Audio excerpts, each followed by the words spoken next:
اللہ کی یاد،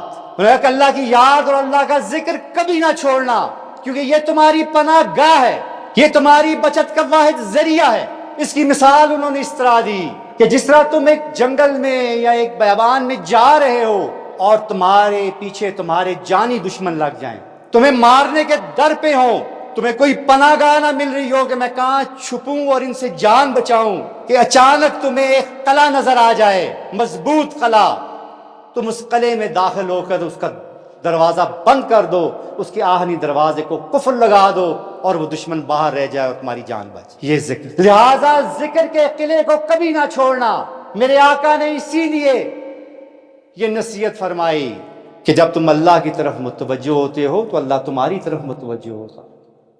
جب تم اللہ کا ذکر کرتے ہو تو اللہ تمہارا ذکر کرتا ہے، تم تنہا کرتے ہو تو رب تنہا کرتا ہے، تم محفل میں کرتے ہو تو تم سے بہتر محفل میں رب کرتا ہے۔ کہ بھلا تم یہ کیسے چھوڑ سکتے ہو اتنی خوبصورت نعمت کہ تم رب کی توجہ میں ہو، اس کی نگہبانی میں ہو، اس کے امان میں ہو۔ یاد رکھو یہ ذکر ایک ایسی دولت ہے جو تمہیں اللہ تعالیٰ کے امان میں رکھتی ہے، تمہیں محفوظ رکھتی ہے، تمہیں شیطان اور نفس سے بچا کے رکھتی ہے، تمہیں تمہارے دشمنوں سے بچا کے رکھتی ہے۔